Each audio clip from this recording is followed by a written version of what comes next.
the dry places. There's a very interesting verse in the book of Matthew concerning the home of evil wicked spirits, the place where they roam when they're not oppressing or attempting to possess a human being. Book of Matthew, chapter 12, verse 43. When the unclean spirit is gone out of a man, he walketh through dry places, seeking rest, and findeth none. The scripture states that when an unclean spirit leaves a man or is cast out, it goes to a place known as the dry places. A dry place is a place that is lifeless, arid, and depraved. Essentially, the dry places is another dimension that is parallel to ours. This is where evil spirits reside. This concept is actually spoken of in the fictional show Twin Peaks. In the show, there is a character named Bob. In the show Twin Peaks, Bob is a possessing spirit who spends most of his time on Earth possessing human beings to commit horrific acts to harvest pain and sorrow. There's a theory about the character Bob in the show Twin Peaks that his name is actually a short name for Beelzebub, which according to the Bible is the prince of demons. Some have also speculated that the name Bob is actually an acronym for Beast of Burton, which again is Beelzebub. Bob resides in a place known as the Red Room. The Red Room, also known as the Waiting Room, was an anomalous extra-dimensional space. It is a place where evil spirits reside. The Red Room is a set of seemingly infinite rooms and hallways, the only walls being thick red velvet curtains that marked the division between different sections. The curtain's height and anchor was unclear. In one instance, the curtains lifted to reveal an endless black beyond, the patterned floor stretching out into nothingness. The floor was covered in a distinctive alternating off-white and dark brown chevron pattern. The word for sorcery and magic in the Bible is pharmakia, which means the use of administrating of drugs, sorcery, and magical arts often found in connection with idolatry and fostered by it. It's where we get words like pharma, pharmaceuticals, and pharmacy. Every psychedelic or mind-altering substance, such as psychoactive drugs, by the Bible's definition, is sorcery, and is forbidden because it opens you up into the world of the unclean spirits. The world's most powerful psychedelic, dimethyltryptamine, also known as DMT, has been known to transport users to another dimension known as hyperspace.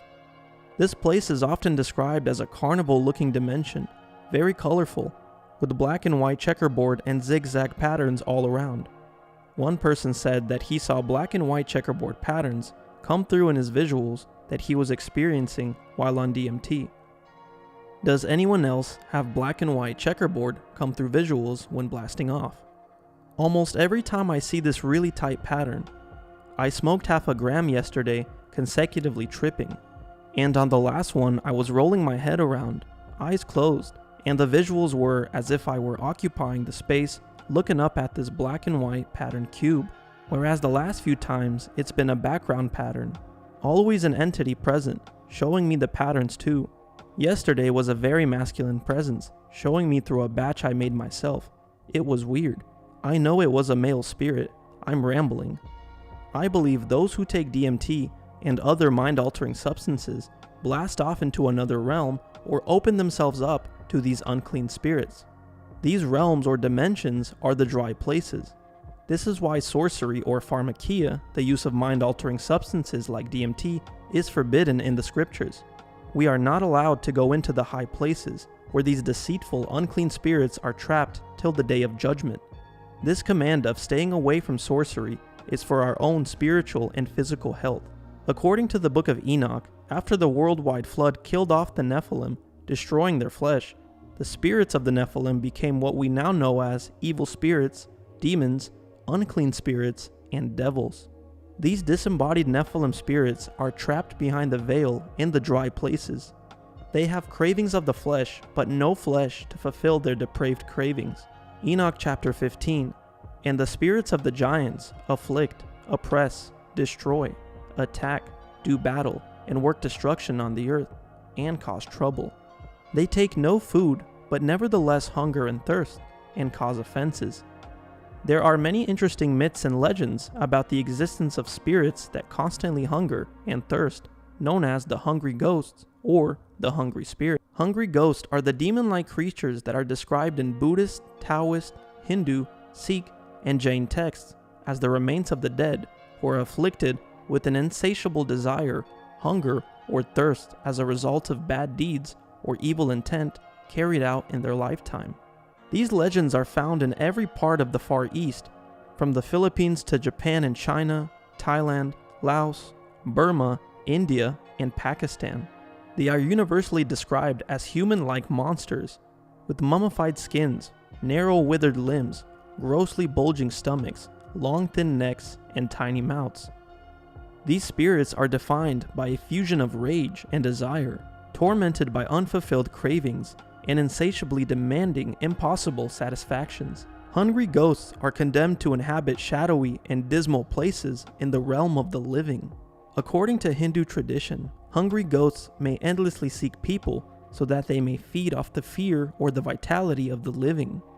It's also interesting to note that schizophrenics experience voices often accompanied by hallucinations that constantly try to make the victim experience negative emotions by invoking traumatic fear. The psychotherapist that I interviewed on my channel a few months ago stated that after the voices would attack his patients and invoke negative emotions such as fear, their energy would be completely drained, as if they'd been working in the hot sun all day. In fact, he said sometimes they would be so drained, they wouldn't even have the energy to get out of bed to get themselves a glass of water. Yeah, what they want is that negative emotional energy. That is their main goal, right? That's their main goal. And they're so disgusting and devious. There are two cases where the voices told somebody that they were really plaguing, that if they gouged out their eye, that the voices would go away and disappear and they'd leave them alone. After they gouged out their eye, the voices came back and started mocking them. Look how stupid you are. You listened to us. Now you're deformed for life. You know, you're disgusting and you're stupid and you're ugly. And so that's how these things are. Unclean spirits are constantly looking for weak-willed men and women to possess and oppress them to satisfy their evil cravings, such as murder, destruction, sexual abuse, cannibalism, and even the ability to invoke fear through the medium of a human vessel. In fact, in the Bible, we are warned to stay vigilant when it comes to these potential attacks from unclean spirits. 1 Peter chapter 5, verse 8, "Be sober, be vigilant, because your adversary the devil, as a roaring lion, walketh about, seeking whom he may devour." An example of this kind of possession is the serial killer Jeffrey Dahmer, who would murder, sexually abuse, and even cannibalize his victims. In fact, when Jeffrey Dahmer was caught, police found a sketch of a shrine that he was building with the corpse of the men he killed and ate. These are not human cravings. Nobody comes out of their mother's womb wanting to commit these horrific acts. These cravings are from possessive, unclean spirits who need human vessels to fulfill their desires of the flesh. This is why they do everything in their power to try to possess and oppress humans. The Most High gave us free will, and only we can decide what kind of spirit can reside in our temple by our beliefs and actions. It can either be the loving, gentle, wise Holy Spirit, or an unclean spirit. In fact, much of the commands in Scripture is there to protect us from the destructive harm of these evil entities. Many believers today are unaware that these commandments are given for our spiritual safety. Psalms 156, verses 12 through 15. "Forgive my sins, O Lord, and purify me of my iniquity. Grant me a spirit of faithfulness and knowledge. Let me not be dishonored and ruined. Do not allow the wicked one or an unclean spirit to overtake me. And do not allow pain or the evil inclination to possess my bones. For you, O Lord, are my praise, and I hope in you every day." The Tim Burton dimension? Let's talk about it. Today we're going to discuss the possible explanations for Tim Burton's unique style when it comes to filmmaking. Tim Burton, his real name is Timothy Walter Burton. He's an American filmmaker and artist. He is known for his gothic fantasy and horror films such as Beetlejuice, Edward Scissorhands, The Nightmare Before Christmas, Ed Wood, Sleepy Hollow, Corpse's Bride, Sweeney Todd, The Demon Barber of Fleet Street, and Dark Shadows, and many other films. Now, Tim Burton's style of filming and art is known as Burton-esque.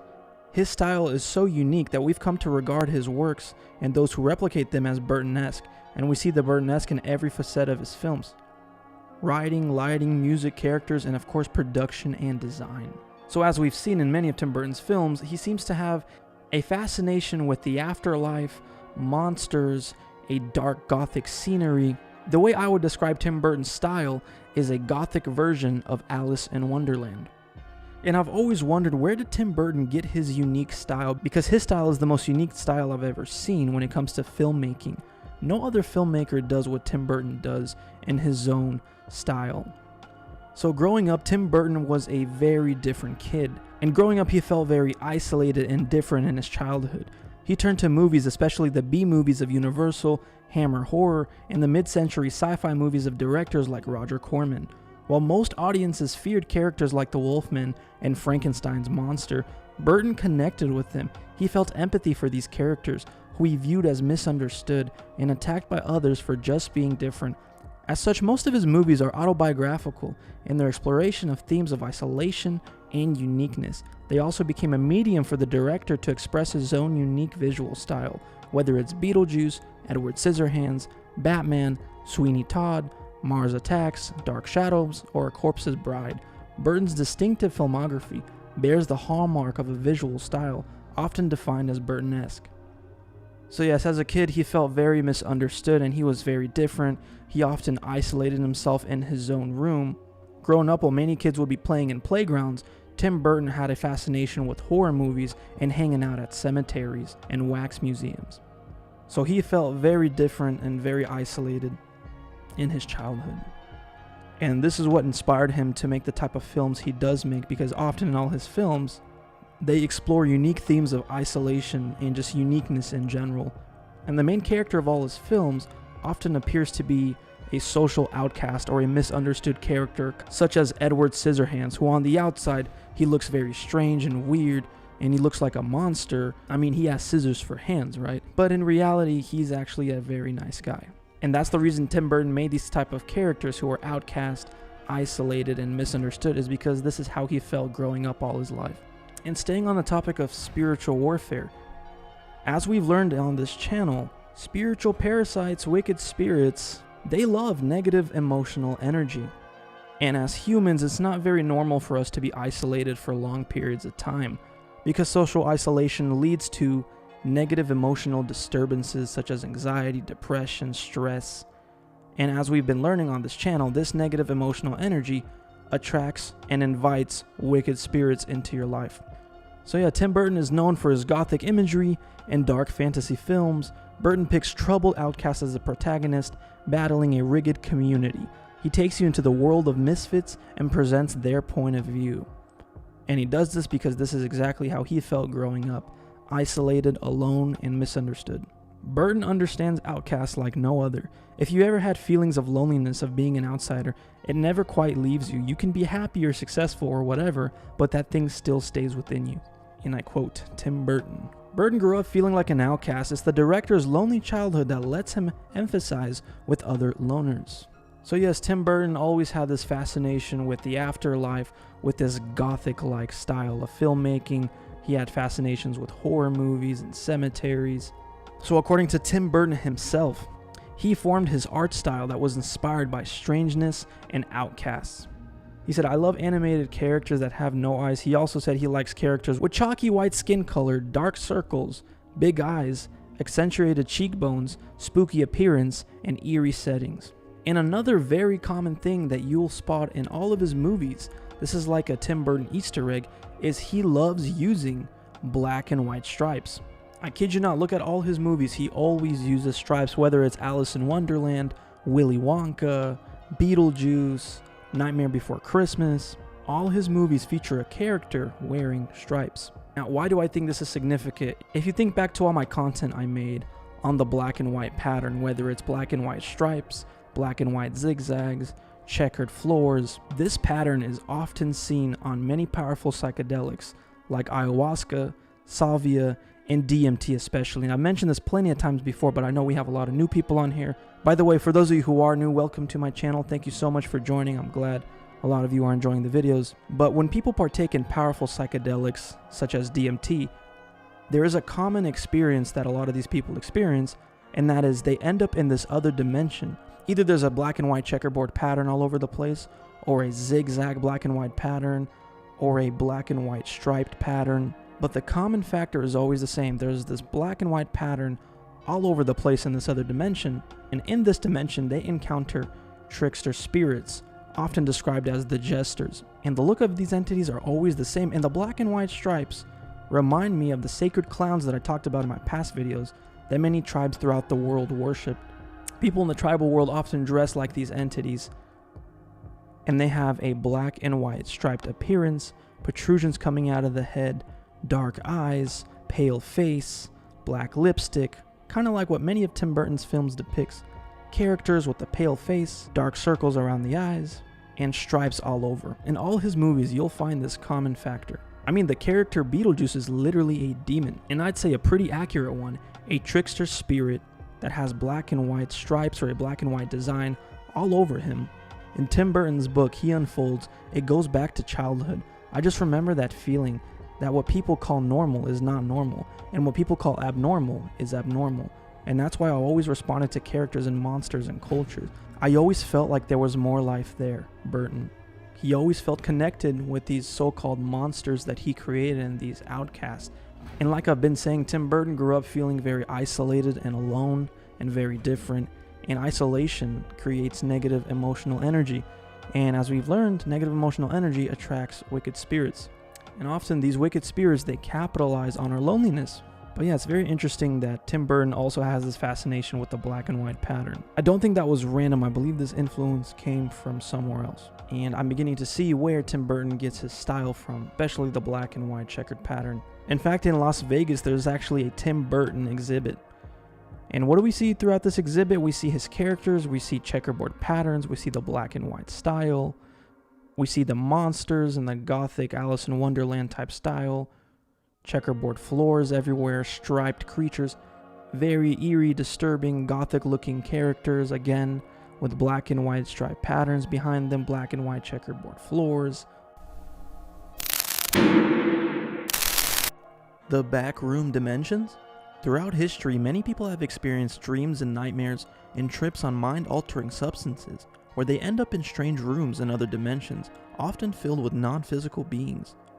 Interdimensional spaces like the Red Room in the show Twin Peaks, and the internet myth like the Backrooms shows our feelings of uncertainty and confusion with uncanny, strange rooms. The theory of the Backrooms was born on 4chan, an image board site where users post content of all kinds anonymously, following a post depicting a monochromatic room with white carpeting and lights accompanied by this caption: "If you are not careful, and you no-clip out of reality in the wrong areas, you'll end up in the Backrooms, where it's nothing but the stink of old moist carpet, the madness of mono yellow, the endless background noise of fluorescent lights at maximum hum buzz, and approximately 600 million square miles of randomly segmented empty rooms to be trapped in." This internet myth is known as a creepypasta, a fictional tale at terrorizing anyone who reads it, which in no time at all has spread an infinite number of images of empty and gloomy rooms on platforms such as Reddit and YouTube under the tag liminal spaces. Backrooms are waiting areas with a strong symbolic meaning that perfectly represents the main fears of our century: social anxiety and horror. There are all kinds of ideas about what the existence of the backrooms really are in the real world. A popular idea concerning the backroom is that these are real places, but they are interdimensional spaces which people have visited. Through certain mediums like nightmares, mind-altering substances, and also witchcraft. Shows like Twin Peaks explain this idea in detail even further. Twin Peaks is a fictional show about possessing spirits who live in another dimension known as the Red Room. In the show, the Red Room is a place where evil spirits reside. The Red Room is referred to as the Waiting Room, which defies time, space, and logic, as it seems to be a series of endless identical rooms with the same red curtain and black and white floor design. It is a place where evil resides, and it is known to have existed for thousands of years, and the symbolism of the room, where evil hides behind literal curtains, suggests that the spirits there are behind the scenes on most of the bad things which happen in Twin Peaks itself, and feed off the misery that they cause. The black and white zigzag patterns in the Red Room is very interesting, because many people who have tried powerful psychedelic substances, such as DMT, have seen these patterns in what they call the DMT waiting room. Here's a description of the DMT waiting room, according to somebody who has actually tried DMT. This person says that the room to me is always square or cubed. There's usually always a centerpiece that's either intelligent, like a philosopher contemplating reality, or other times a creature or being like Cthulhu with tentacles and it's pushing out all this information at me breakneck speed. The room is usually always glimmering and shiny, very strange place. The feeling here is almost the same every time. And in the DMT waiting room, a common description is black and white zigzags or black and white checkerboard patterns all over the place. Just like in the show Twin Peaks, you see the floor design is black and white zigzags. Interesting fact about this zigzag pattern is it's considered spiritual and holy by many Native American tribes throughout the Americas. In fact, many tribes use it on their pottery and artwork and clothing. They believe that the zigzag line is the representation of the path or gateway that links the world of man and that of the celestials. Depictions of strange rooms with eerie tones is also found throughout many other movies and shows. Now I'm going to tell you guys about my experience with the Backrooms, and this is actually a disturbing experience I had last week. So last week I went to sleep very sleep deprived because of work. I wasn't taking care of my sleep and my sleep cycle was way off. So as I'm in bed falling asleep, I start having a very realistic strange dream. In the dream, I wake up in bed in a strange room with nothing in the room but a table with a candle. The interesting thing about dreams is when you dream, your memories are cut off. So whenever you're in a strange place, you don't know it until you wake up. And that's when you realize that something was strange. Anyway, in the dream, I get out of bed and I come closer to the table with the candle. And the candle looks like something from the Victorian era. So I pick up this candle, I look all around it, and I see strange occult-like symbols all over it. And I kind of thought that was strange, and I put it down and went back to sleep on the bed in this strange room. And as I close my eyes, I slowly start to hear this buzzing sound. The sound was incredibly disturbing and uncomfortable. And the best way to describe the sound is like a loud arc welder sound. Just a very loud static-like sound. And as I hear the sound with my eyes closed in the dream, I have the feeling that something is directly over me, very close to my face. So I decide to open my eyes, and I see a shadow being, up close and personal. And this shadow being didn't have any form to it, it just looked like a smoke monster. In the dream, I decided to close my eyes because I was just too disturbed looking at this thing. And the incredibly loud static buzzing sound wouldn't go away. And I could just feel that this being is incredibly angry at me for some reason. But as I close my eyes, the only thing I can think of doing is yell out to Jesus for help. And as soon as I cried out to Jesus, the shadow being went away. And I'll show you an example of what it was sort of like.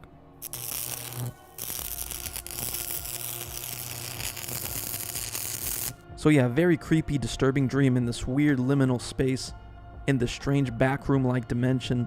And the next day I wake up and I go to work, and the whole day I'm just thinking about this experience. I'm wondering to myself, what exactly did I do wrong to allow this to happen in my dreams? Because my personal belief on this is I believe that all nightmares are spiritual. I believe I was definitely visited by an entity because I can feel and hear the buzzing sound. And seeing the shadow being up close and personal, it was just too vivid. So as I was sitting at work, I look up buzzing sounds in dreams. And I find that this is a common experience of people who have had sleep paralysis. And some of the main symptoms of sleep paralysis is being unable to move or speak during awakening. Imagine sounds such as humming, hissing, static, zapping, and buzzing noises are reported during sleep paralysis. Other sounds such as voices, whispers, and roars are also experienced. I experienced the humming, buzzing, static-like sound, kind of like a very loud arc welder. But I realized what I did wrong last week to allow this to happen. I had a decently busy week where I would wake up early to go to work and sometimes stay late at work. And each day during that week, I definitely wasn't sleeping very well. And I realized that sleep deprivation can increase negative moods such as anger, frustration, irritability, sadness, and decrease positive moods. And of course, for those of you who have been on my channel for a long time, you know that negative emotional energy attracts spirits. This opens ourselves up to these wicked spirits to feed off our negative emotions. Now, I talked about all these gateways, but the one spiritual gateway I haven't talked about is the importance of sleep and avoiding sleep deprivation. And this experience gives me an opportunity to talk about this gateway because it just reminded me of how important sleep is. As I stated, not getting enough sleep opens us up to negative emotions. And being restless and not getting enough sleep does something to the spiritual energy field, or what the Bible calls the veil, and it allows these wicked spirits into our lives and negatively influence us and torment us in dreams and also real life, through mediums such as intrusive thoughts, or when it comes to dreams, through mediums such as nightmares. I mean, throughout the Bible, it does talk about the importance of sleep.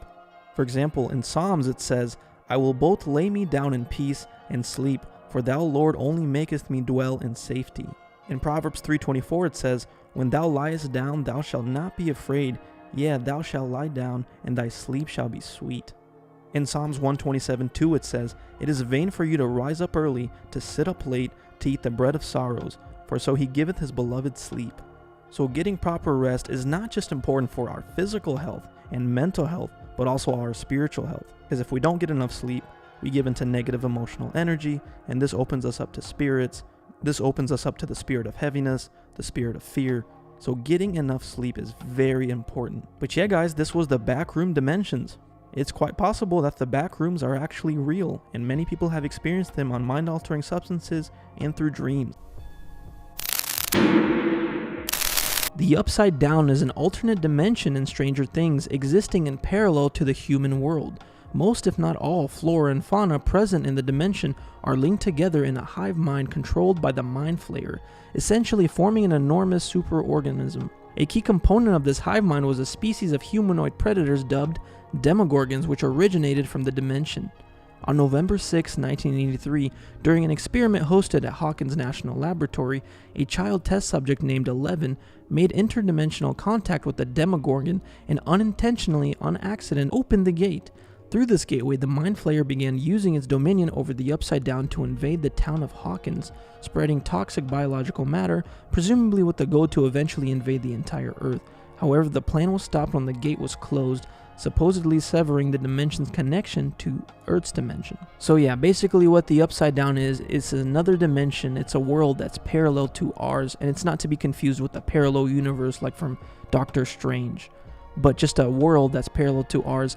And I believe that the Upside Down is actually a real place, and there's a little bit of truth to the show Stranger Things. Now, for those of you who've been with me for a while, I've done a lot of videos on different dimensions, different worlds, entities, demons, just in general the existence of an invisible world. And I believe that a world like the Upside Down actually exists and that it's parallel to our world. Throughout my videos, I talked about a lot of entities such as the Top Hat Shadow Man. I've talked about TV static entities. I talked about the Jester and Clown entities that people see on DMT and that some schizophrenics see. The past year, God has opened up a lot of doors for me when I started diving deep into these subjects of an invisible world and entities, demons. And one of the first really fascinating interviews I got to do on my channel is with a guy named Exorad Magical on TikTok. Some of you either follow this guy or have seen him on your For You pages on TikTok. He is basically a schizophrenic. He uses his artistic talents of animation, art, and drawing to show you what he experiences every day, what he sees and what he hears, the faces, the entities that he sees and hears on a daily basis. I think are really afraid to deal with something because when you're like, oh, it's just a chemical imbalance. Here's the problem. The chemical imbalance is it has long ears and a face similar to a human, or at least the symmetry of it, and it sticks its tongue out at you and it goes, ha ha, look at you. And it's so disembodied from you, your ego, even yourself at your most smallest point of consciousness on a psychedelic trip. Doesn't matter. It's so clear to you in that moment. Observer, jester. And there's nothing you can do about it when you're seeing it. It's like its own conscious being. Is that how you experience it? Like, it's not like Yes. a reflection of your emotion, but what you experience is like it's its own conscious being that appears to have its own agenda. Is that what it kind of feels like? And it was really intriguing getting to talk to him and actually sitting down with an actual schizophrenic who's experienced schizophrenia for the past 6 years. And I learned a lot from his experiences about what schizophrenics see and hear. And I believe people with schizophrenia are very misunderstood. The thing that I realized about a lot of schizophrenics is they get really frustrated when they try to tell people or try to convince them that the voices and the entities that they see aren't coming from them. They believe that this is like an outside entity, or at least that's how they experience it. But a lot of people, they treat schizophrenics the way the media and movies and Hollywood kind of portray schizophrenics as these, crazy people who can't even think straight. However, when I had my interview with Exorad Magical, that was about 2 hours long. He is a very intellectual guy. Like, I'm able to have intellectual conversations even though he's experiencing schizophrenia as we're talking. But he's used to it now because he's had it for 6 years. He's been through hell and back. So schizophrenics are not crazy. They're just simply seeing and hearing things that you and I can't. But they are smart people. They can talk. They can have intellectual conversations. The one thing that frustrates them, and I wish people would give them a chance to let them speak and just hear them out, hear out their story, what they're experiencing. They will tell you that the things they see and the things they hear aren't coming from them, but coming from somewhere else, as if the entities they are experiencing are literally outside entities that somehow got into their minds or their souls or whatever you want to call it, the consciousness. I also got the privilege of doing a podcast with a retired licensed psychotherapist of over 40 years who believes in the existence of demons. And he used to be an atheist, but throughout his experiences over the 40 years, he realized that these voices and these things these people are seeing are not just random hallucinations that the brain is making up because of some chemical imbalance that, by the way, has not been proven yet. That's just a theory. The chemical imbalance theory for why schizophrenics hear voices and they see entities has not been officially proven. There's been no test. They never explained what chemicals are imbalanced and by what ratio, so that is a theory. However, according to his experiences, he says that these entities are very real, and that when he started to treat these entities as actual entities instead of random hallucinations, he actually started curing patients, and to this day, he's still helping patients all the time, completely getting rid of these voices without the use of drugs. So that interview was also very fascinating. I'll post the link below. You know, I was expecting him to be a wreck. And he sits down, and we did some small talk, and then I asked him, "Hey, do you remember the last time you were in my office? Do you remember that crackling? Did you hear that?" And he goes, "Yeah, I did, but I'm surprised you did." So I'm like, asked him, "What was that?" And he said, "That was them." And I said, "The voices?" And he said, "Yeah." And I said, "Well, what were they trying to do?" And he said, "They were trying to scare you off." You know, if one person is having a hallucination and seeing entities, you can, I guess you can dismiss that. But when it's multiple people having the same exact hallucination, quote unquote, how can it possibly be random, right? If they're seeing the same type of entities, the shadow beings, or people who do psychedelics, they see the jesters and the clowns. How can it just be all random? How does the brain have the ability to just create the same type of hallucination? But maybe these entities that they're seeing are not hallucinations, they're very real. They just live in an invisible world that you and I can't see. Now, just like in the show Stranger Things, 11 unintentionally opened up a gateway to the upside down, letting some of these creatures out of there. There's also gateways, doorways to these worlds that you can unintentionally open up on accident, which you don't want to. And these gateways are hardcore drugs like meth, DMT, psychedelics, heroin, cocaine, weed, alcohol abuse. Trauma is also a big gateway. According to my interview with the psychotherapist, he says trauma is one of the first gateways, and then through this trauma, they get you to do hardcore drugs to open up the gateways even more, to allow more entities into your life. Alcohol abuse is also a big factor, and also messing with witchcraft like astrology, Ouija boards, tarot cards, magic, spells, black magic, white magic, just messing with witchcraft in general are all gateways. And just like 11 accidentally opened up a gateway, people who mess with this stuff who know nothing about it also unintentionally accidentally open up gateways to these spirits, to these entities, which when they have access to their lives through these gateways, they will torment you, because they feed off negative emotional energy. They like trauma. And if they can make you feel more trauma, it opens up the gateways even more. Because negative energy, fear, anxiety, stress, these are things they feed off of. And what was very interesting when I had my conversation with the psychotherapist, he stated that it's not just the schizophrenics or the people who do drugs that get attacked by these entities. It's people like you and I. And he explained that whenever you have an intrusive thought, such as a thought that tells you to do something very negative that you can't seem to control. It just seemingly comes out of nowhere. Like imagine you're driving a car and then some kind of voice or some thought in your head tells you to hurt that person, or to go hurt somebody, or to do something disgusting, or anything that you would never entertain. And when we get these intrusive thoughts, we always kind of like freak out for a second. We're like, why would I even entertain this? Why did this pop into my head? Well, maybe they're not your thoughts, because I believe not all thoughts are ours. And that's the thing about these entities. Sometimes they disguise themselves as your thoughts. And that's what intrusive thoughts are. And the way you can tell what an intrusive thought is number one, it's negative. It's always negative. And number two, it's hard to control. Intrusive thoughts are very hard to control because maybe they are not your thoughts to begin with.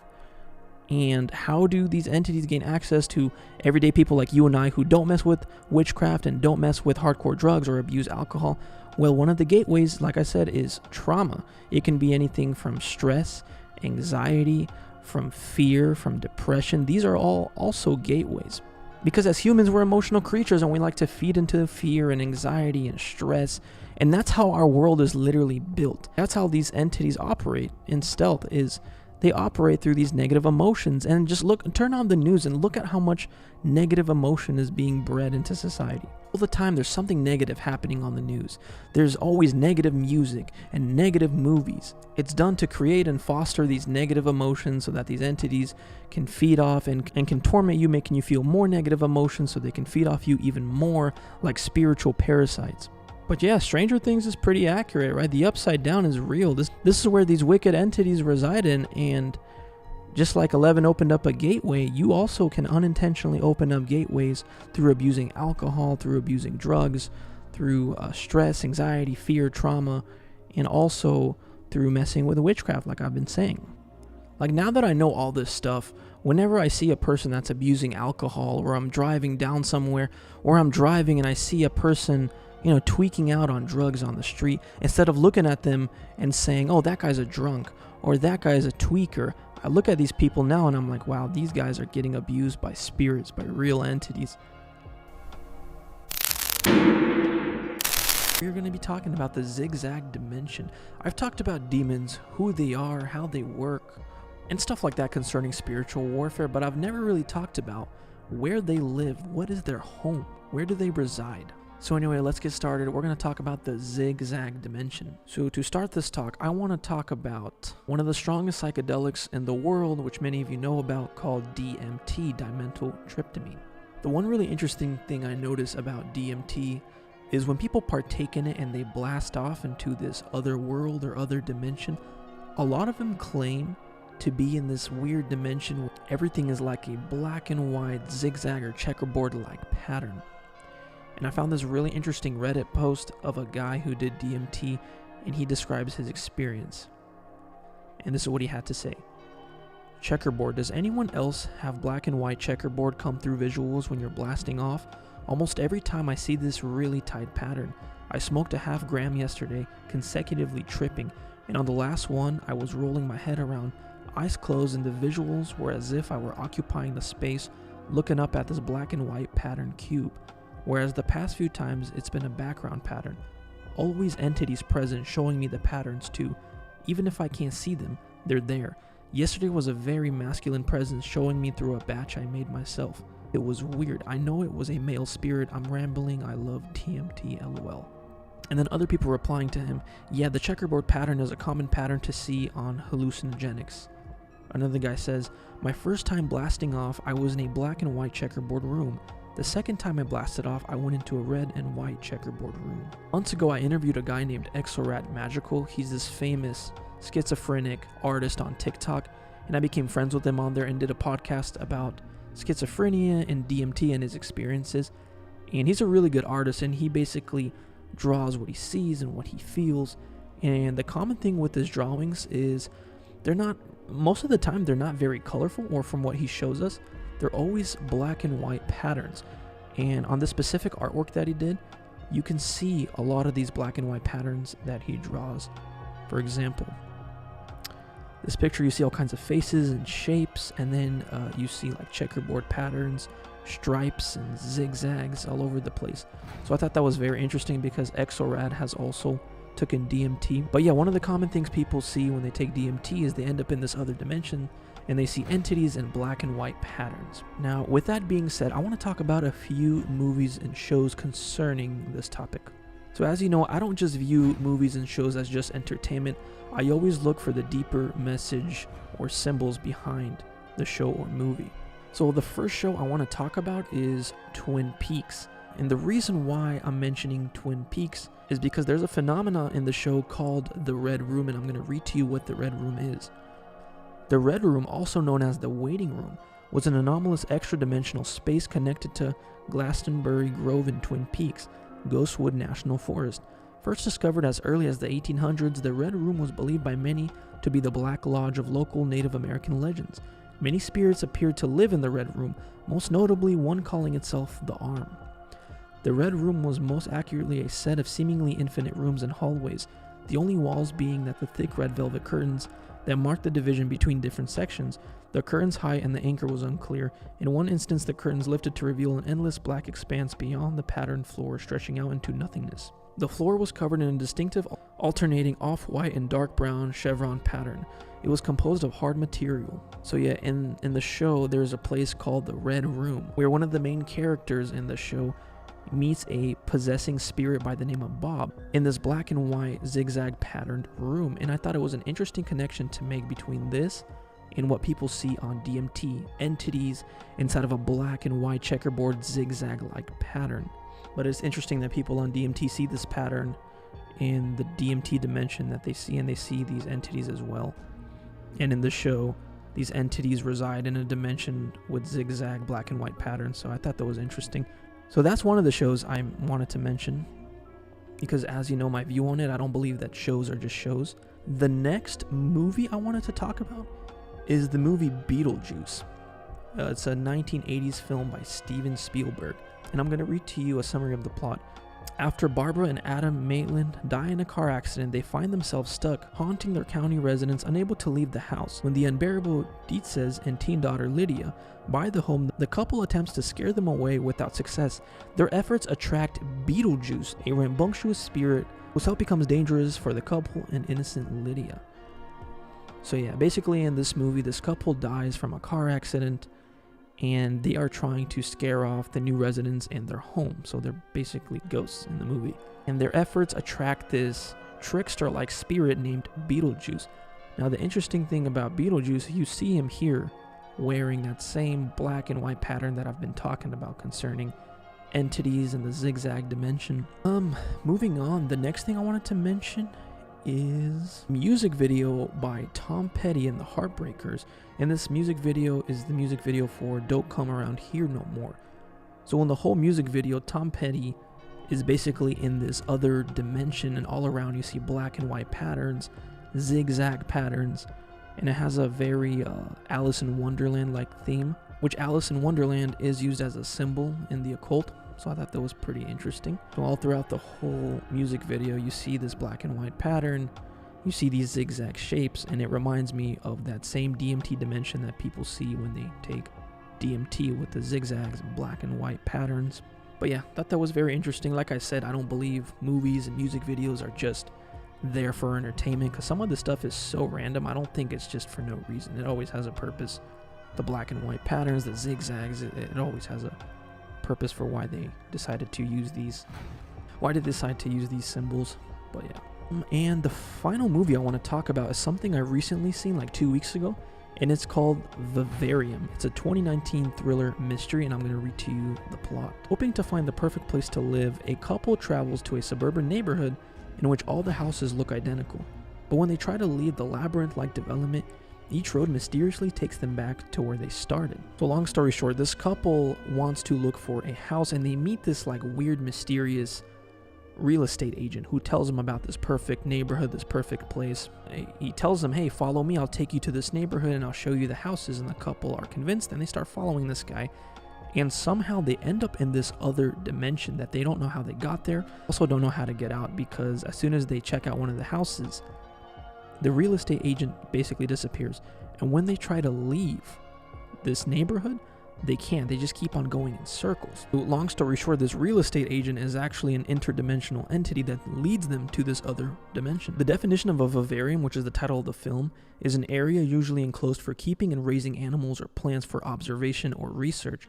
So that's kind of the plot of the movie. These entities are trying to observe and research humans and find the perfect environment for them. And in the movie, the main entity basically drops off a child at their house. And they said, we'll let you leave if you... And they tell this couple that we'll let you leave if you raise this child, because we need it for our research purposes to find the perfect environment for humans. But anyway, the reason I wanted to mention this movie was not just the concept of other dimensions and entities. There's a specific scene in the movie that's really weird, who's also an interdimensional entity who's only there to just learn about humans. One night, the couple actually catches him watching TV Except he's not watching any cartoons or movies. He's just sitting there and watching like a bizarre black and white zigzaggy pattern.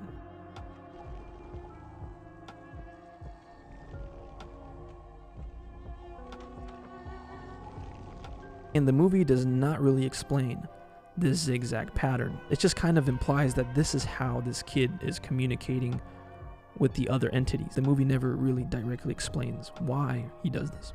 And as I'm sitting there watching the movie with my brother, I'm looking at these zigzag patterns. I'm like, why does this look so familiar? I've seen this before. And then I remembered. On televisions, there is a phenomenon called liquid crystal polarization.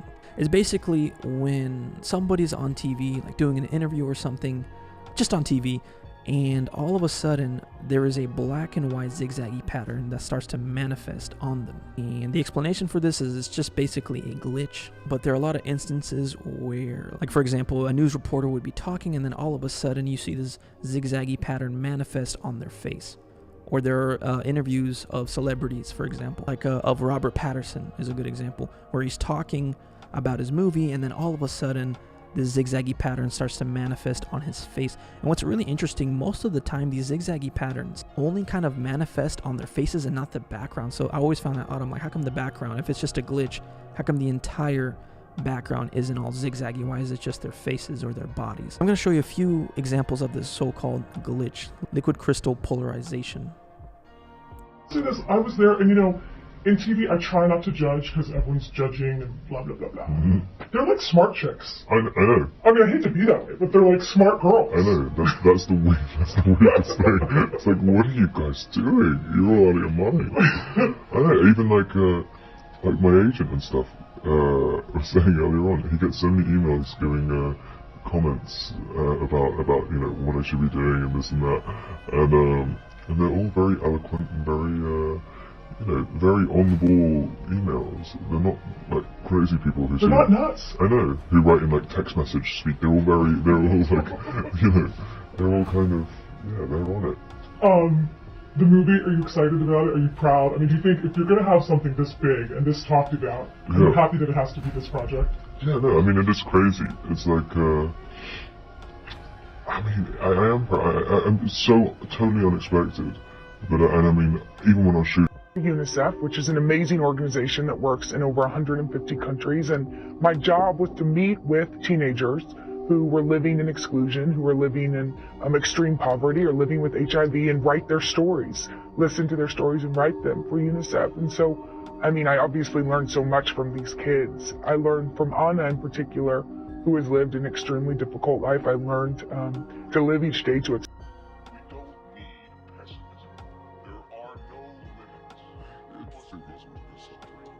Yeah, that was it. It looks just like the zigzaggy pattern in the movie on TV when the kid watches it. Concerning this topic, there's another very interesting video I found. It's basically a clip of this guy talking about a demon that he's seen, and he starts drawing the demon, and he shows the camera his drawing, and then in the background you see this phenomenon of liquid crystal polarization of some zigzaggy entity just manifesting like behind him and attaching to him. So I thought that was very interesting. It's really grainy and it's low quality here, but this person's showing a drawing that he did of a demon that he's... The Toon Town world. Is there a possibility a cartoon world exists in an alternate reality, inhabited by entities that resemble colorful, chaotic cartoon characters? Many people might think that I have reached the peak of insanity to even entertain such a bizarre idea. This is often why reality tends to outsmart fiction. The human imagination struggles to come to terms with its bizarreness. The existence of a Toontown world parallel to our world sounds like something you would see in fictional movies such as Cool World, Who Framed Roger Rabbit, Space Jam, and Looney Tunes Back in Action. In the movie Cool World, Frank Harris goes through a bizarre accident and is transported into the cartoon realm of Cool World. In this realm, he remains the only human among various animated cartoon characters for years.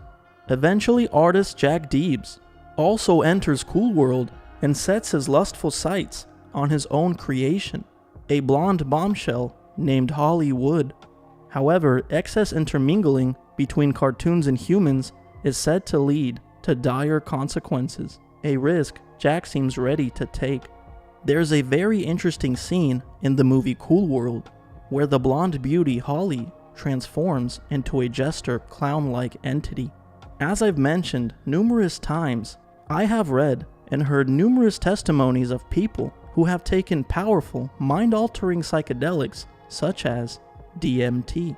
The most common experience I would always hear from people that have messed with psychedelics is that they would be transported to another alternate reality known as hyperspace. When these people entered into hyperspace, they would encounter jesters or clown-like beings in chaotic scenarios. But there is another strange place within hyperspace known as the Toontown world, a dimension that looks like a cartoon filled with wacky, chaotic cartoon entities. I'm going to read testimonies of people who have unfortunately been to this terrifying, surreal world. I had a strange breakthrough experience and need to ask if anyone else has had visuals like cartoons. I am an experienced user and thought I had seen all the things DMT had to offer, but this time was different. I went up to 30 milligrams, and on the third hit, I held it as long as I could. I laid back, closed my eyes, and was flying down a multicolored tunnel with what looked like a genie or something in the distance, and he's anticipating my arrival, it seems. As I finally let out my hit, the visuals become extremely vivid and very speedy. Sometimes speediness has to do with how long you hold your breath, but this seemed different. The visuals became very jumpy and looked like something out of a Ren and Stimpy cartoon or like 90s edgy cartoon stuff. I grew up in the 90s. Childhood household memories were playing out in air-bridged, weird-looking ways, some pleasant, some not. After a few minutes of this, I opened my eyes and turned my head, and with open eyes, I was surrounded by these weird cartoon creatures of different shapes and voices. One of them was this insectoid robot thing, but acted like a friendly dog wanting attention. There were these flaming ghosts that were quickly darting and popping up randomly.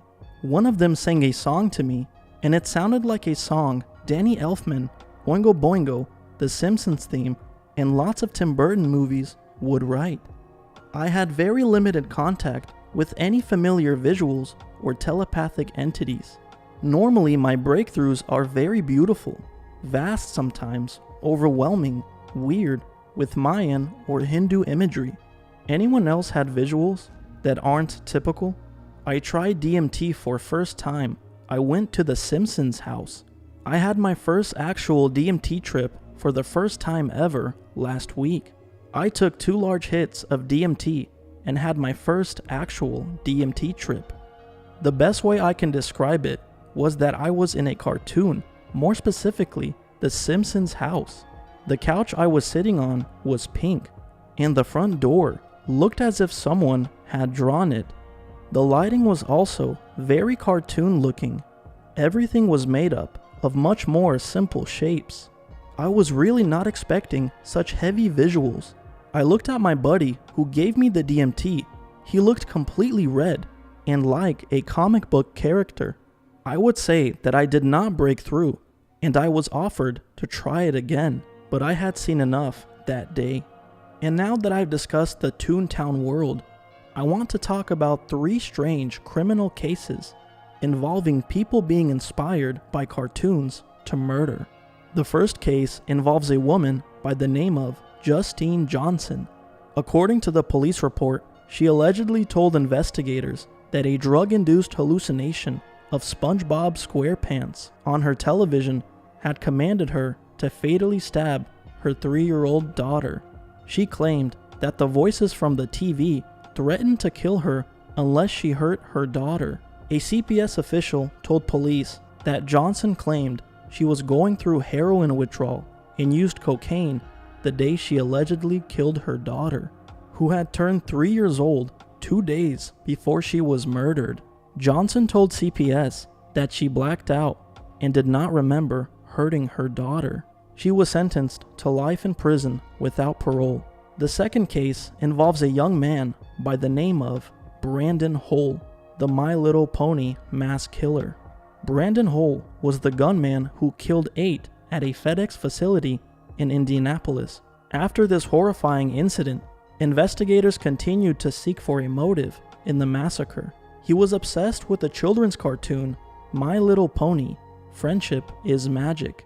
Brandon Hole's bizarre final Facebook post offered little insight on what drove him to the shooting.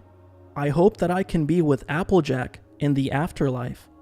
My life has no meaning without her, wrote Hole on Facebook, less than an hour before the massacre. And the final and most shocking case is Randy Stair, the Danny Phantom killer. Randy Stair, also known as Andrew Blaze, was a troubled YouTuber who believed he was going to cross over into the cartoon world after he died. Randy Stair was a troubled man who found himself obsessed and identifying with a cartoon character by the name of Ember McLean from the Nickelodeon show Danny Phantom. Ember was an unpopular high school kid with dreams of becoming a rock star. Randy Stair also had his difficulties in high school and was working toward his own YouTube career. In the years leading up to the massacre, Stair had become fixated by a Nickelodeon cartoon character called Ember, who he would regularly post videos about, calling her his queen. He even created an animated short series called Ember's Ghost Squad. On June 7th, 2017, 24-year-old Randy Stair went to work at Wise Markets in Eaton Township, Pennsylvania. He worked the late night shift and it was almost closing time, around 11 p.m. He carried a duffel bag with him and wasted no time putting his plan into action. He went to the back of the store and blocked out the emergency exit before returning to his duties. He then proceeded to kill 3 of his co-workers and then himself. Very strange and sad stories. As the old saying goes, fact is way stranger than fiction.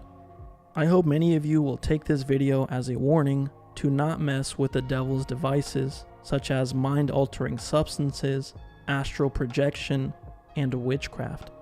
Messing with these things can open you up to their world and can cause you to lose your mind and your soul. So please take the creator's warnings very serious.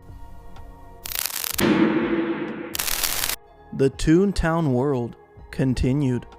In my recent video, I discussed the strange possible existence of another dimension that looks like a cartoon world filled with evil, chaotic entities that have the appearance of a colorful cartoon character. There are many demonic entities within the spiritual world. When these demonic creatures are in the 2D realm, they take the appearance of cartoon characters, colorful, chaotic, wicked, and psychedelic. As I have mentioned in my previous video, there are many testimonies of people who have messed with mind-altering substances and/or practices that have opened them up to this strange Toon dimension. The most common demonic entity people report seeing is psychedelic, colorful jesters and clowns. I'm going to read to you guys testimonies of people who have unfortunately been to this bizarre dimension. One person reports and recalls his bizarre DMT trip on Reddit and says this: "First trip and broke through, cartoon afterlife, trip report. So I've always known what DMT was. I've researched it in the past, but never really read trip reports because I wanted to go in with no expectation. I only just got back from the trip maybe 20 minutes ago, so I'm still a little shook and confused. I honestly can't believe what I experienced. I've done acid twice and have been a regular smoker and had MDMA before, but none of these will ever compare. I took 50 milligrams of clean DMT. I packed it all into one bowl. I've read that you have to try and take 2 to 3 to break through. I only took one big hit and kept it in me for a while, and in 10 to 20 seconds, I was still sitting up. I began to feel my body move forward. like it was leaving my body. I eventually laid back and closed my eyes. I saw regular patterns, the kind of patterns you see in LSD trips. They began to move faster and change faster, and then I could feel my body just blasting forward into the abyss. I was officially out of my body. I was laying and looking at a pink cartoon ceiling. It was insane. I have never seen anything like this before on LSD. I truly was in another world. I sat up and there were people walking around, but they were all cartoon. And the walls were, and interiors were, all pink. The 3D cartoon people were showing me around their pink building. And I noticed that some of them were ordering around other cartoon people, and I think they were torturing them. While this was all happening, my mind was going through my entire life, like my memories and my problems.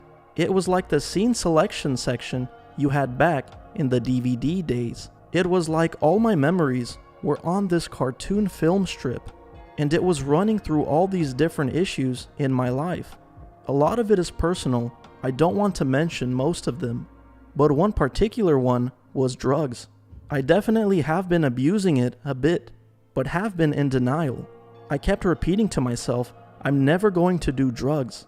Never again. I will never. Like 100 times per second. And post-trip, I've decided I'm giving it up for good. I'm done with weed.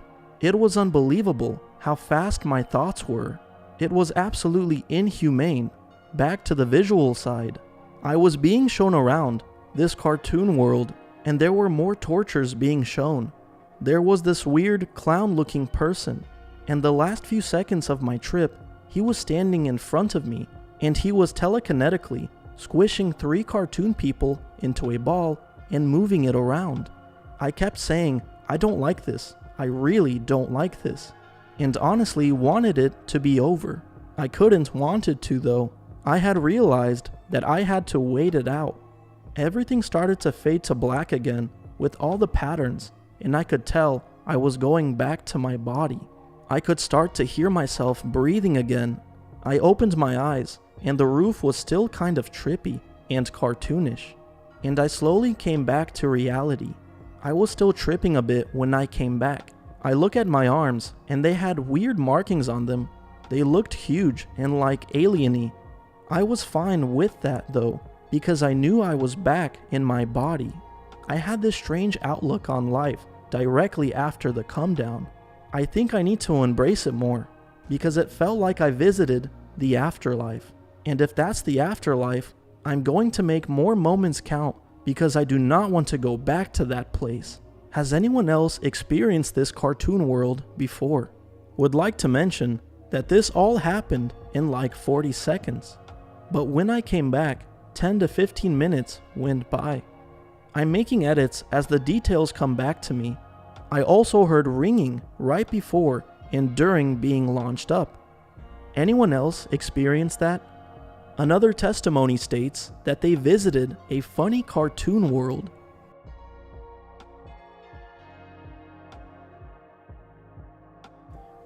The cartoon dimension. Today we're going to talk about one of my favorite channels growing up, Cartoon Network.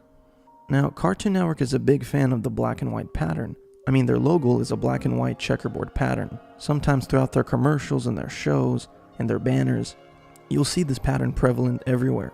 Now, for those of you who are new to my channel, I talk about the significance of the black and white checkerboard pattern and the zigzag pattern or the striped black and white pattern found throughout the music industry, the movie industry, cartoons, shows, and I talk about how there's a connection with this pattern and what people see on psychedelics.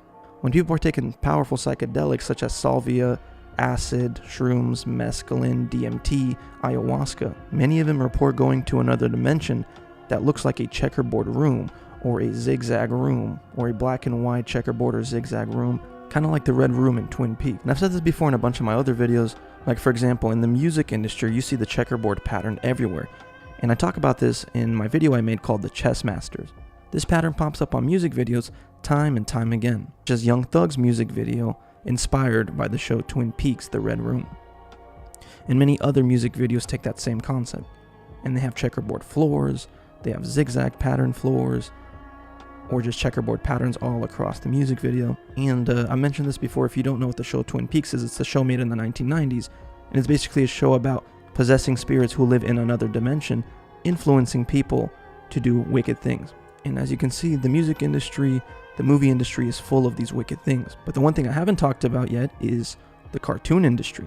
Now, growing up in the early 2000s, my favorite cartoon channel, coming back from school or on the weekends, was Cartoon Network. I adored that channel. At school, I couldn't wait for the bell to hit 3 just so I can go home and watch Cartoon Network. And Cartoon Network uses this pattern all the time. Like, for example, here's a Cartoon Network commercial showing that Scooby-Doo is up next. And on this commercial, you see a Scooby-Doo banner in a checkerboard-like room. As I said before in a bunch of my videos, and all the experiences I talk about of people who partake in powerful psychedelics, they end up in this strange dimension with checkerboard floors, or Twin Peaks zigzag black and white floors, and they see these very bizarre entities in this dimension. So I don't think these patterns are just random or it's for art's sake. I think there's always a purpose to this.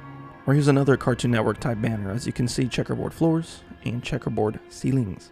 Wicked spirits tend to leave their breadcrumbs and show who they're influencing, and if you pay attention, you can spot who or what is being influenced by wicked spirits. But yeah, very bizarre, odd patterns, strange rooms on these banners and commercials that literally look like the rooms, like the places and dimensions that people see on powerful psychedelics that I believe opens you up to wicked spirits. But I've never noticed how wicked and disturbing some of these cartoons were on Cartoon Network. Some of the cartoons that I loved watching as a kid, but looking back as an adult with actual spiritual discernment, I'm starting to see how disturbing and strange a lot of it was. Like, for example, here's like a Powerpuff Girls commercial, and you literally see Twin Peaks zigzag black and white patterns. One of my favorite shows on Cartoon Network was The Grim Adventures of Billy and Mandy. It was a very odd show where these two kids were basically friends with the Grim Reaper. But every time the show would end, often the character Mandy, the girl, she would always say something bizarre or strange at the end of the show. And this one time she said something very strange that caught my eye recently, that I remember seeing as a kid. And at the end of one of the episodes, she states the phrase, "Do what thou wilt shall be the whole of the law." Do what thou wilt shall be the whole of the law. Do what thou wilt shall be the whole of the law. For those of you who don't know what that is Aleister Crowley's quote that he's promoted to the masses. Do what thou wilt means doing your own will, doing what you want, which in my view is a very destructive belief, to do your own will and do what you want and follow your heart and don't listen to anybody else. Forget what the Bible says, forget the laws that God has placed to protect us and others out of love. Just do your own will. And as we can see, that philosophy has been super destructive in the 60s and 70s when we had that moral cultural shift. I remember after 2010, I was 12 and I saw Cartoon Network take a completely different turn. Not to say that it wasn't disturbing before, but it got really disturbing for some reason after 2010 with shows like Regular Show, Adventure Time, Uncle Grandpa, all these weird shows. And on the show Adventure Time, they had this bizarre character on there that literally resembles Baphomet, doing the same hand signs, the horns, the wings, the bizarre body, and it's very strange that this is in a cartoon show. Or in Powerpuff Girls, when they had that really bizarre devil character. I mean, these are children's shows showing these things. And like I said, I don't think any of this stuff is just random or they're harmless little cartoons. But yeah, a lot of these shows were very disturbing, like Courage the Cowardly Dog. It was a show made in like 1996. And that show, like, I would watch it as a kid, but I never realized how absolutely disturbing it was. And some of the characters were just so scary and disturbing, and this is not something kids should be watching. Like, Courage the Cowardly Dog always encountered these strange creatures and people and demons, and it's just so freaky. So it's just so strange that a lot of these cartoon shows seem to promote very strange things and show kids disturbing things that they shouldn't watch. Or like another show that was pretty weird was Flapjack. There are some scenes in some episodes in Flapjack that will literally give you nightmares. But yeah, like I said, as being an adult looking back on some of the stuff I watched as a kid, some of these cartoons that I assumed were harmless had some very bizarre undertones. And then of course at 9, somewhere around 9 p.m. to 6 a.m., Cartoon Network would play Adult Swim. Cartoon Network makes the claim that, oh, this is when kids are asleep. That way adult can watch adult cartoons and other shows on Cartoon Network. But I think they know exactly what they're doing, because we're really going to assume that all kids are going to be asleep by 9 p.m., that none of them are going to be up watching past that. I was one of these kids. I stayed up pretty late. I was a night owl all the time. And I watched a lot of Adult Swim, Family Guy, Robot Chicken, like all these disturbing shows as a child that I shouldn't be watching. This should not be on a cartoon channel for kids, promoting all kinds of awful stuff like violence, promiscuity, witchcraft, Satanism, really creepy, disturbing stuff that kids should not be watching. And